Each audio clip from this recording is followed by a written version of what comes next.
Is Call of Duty Extinction Universe planetary in power? To answer that, we have to look at the monsters and start looking at them as inevitable geological forces. I can't pronounce that.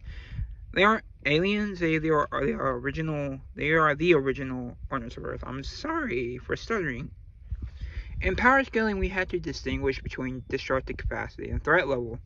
In individual cryptid, they can scale to wall or small building. They can be killed by a well-placed 5.56 round or a sentry gun.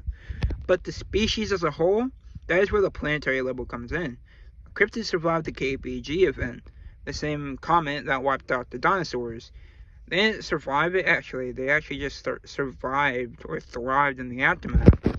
By the mission to Exodus, the cryptids have achieved what no human military could, the total destruction of civilization. Then we have the god tiers of the universe. The ancestors aren't just strong, they're hyper intelligent. They possess telekinesis and global scale telepathy. And then there's Samantha Cross. When she interferes with the Medusa device, she basically becomes a biological nuke. She doesn't have the power to blow up the planet, but she has a planetary hacks and ability to influence every living mind on Earth.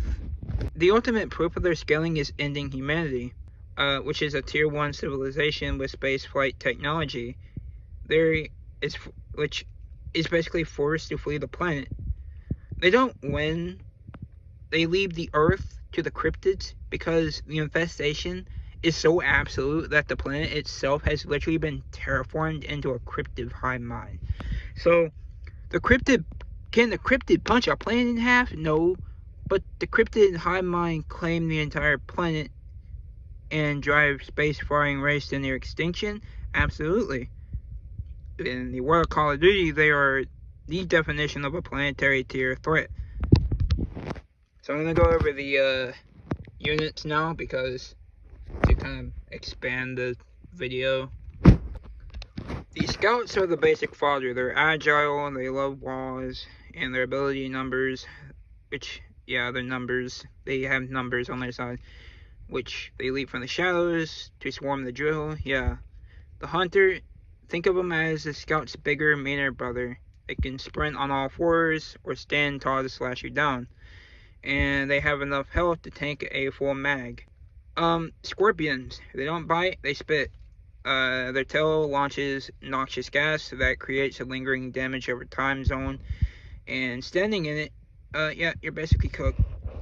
And if you hear a high-pitched screech, yeah, that's a seeker. They're walking landmines. They have one goal: self-destruction, suicide bomb. If they get too close, they detonate, dealing basically splash damage. Now for the heavy hitters. A Rhino is a literal tank. Their ability is pure brute force. They charge with enough momentum to squat down a squad. And they have heavy armor plating that shrugs off everything but explosives and headshots because that's their weak point. Getting hit by something like that you can't see? Oh, yep, that's a phantom. Their unique trait is invisibility. Every time they jump, they cloak, making them like basically the ultimate flanking predator in COD. In the DLC maps, you have gargoyles, which are basically airborne. They fly, they hover, and they're completely invisible to radar. Finally, we have ancestors. They aren't animals, they're masters. They use telekinesis to lift players into the air, fire fireballs, and dark energy. They can project a invulnerable shield that requires coordinated fire to break.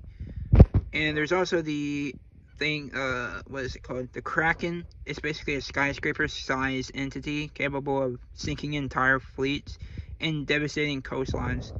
So, the ancestors would be like multi-continental in terms of like power, because essentially they can basically change the geothermal sky or something like that in the sky's air on like a continental, or you can say lower scale range. The Kraken would be essentially continental because it can devastate entire coastlines just via just existing in that area.